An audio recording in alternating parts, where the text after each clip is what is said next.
முருகனே வந்து ஒரு கஷ்டத்தெல்லாம் தீர்த்து வைக்கணும் அப்படின்னு நினைக்கிறீங்களா? அப்ப திருநீர் பூசும்போது இந்த மந்திரத்தை மட்டும் சொல்லுங்க. வந்த வினையும் வருகின்ற வல்வினையும் கந்தன் என்று சொல்லிட கலங்குமே செந்தில் நகர் சேவகா என்று திருநீர் அணிந்தோருக்கு மேவ வாராதே வினை அப்படின்னு சொல்லியிருக்கிறாங்க. யாரெல்லாம் கந்தா அப்படின்னு மனமுருகி வழிபடுகிறார்களோ, திருநீரை எடுத்து பூசும்போது முருகனை நினைத்துக் கொள்கிறார்களோ, அவர்களுக்கு வினையே இருக்காது அப்படின்னு சொல்றாங்க. இதெல்லாம் தீர்த்து வைக்கணும் அப்படின்னு நினைக்கிறீங்களா? அப்ப திருநீர் பூசும்போது இந்த மந்திரத்தை மட்டும் சொல்லுங்க.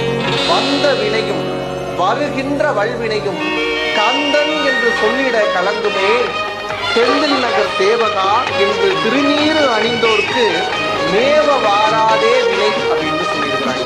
யாரெல்லாம் கந்தா அப்படின்னு மனமுருகி வழிபடுகிறார்களோ, திருநீரை எடுத்து போது முருகனை நினைத்துக் கொள்கிறார்களோ, அவர்களுக்கு வினையே இருக்காது அப்படின்னு சொல்றாங்க.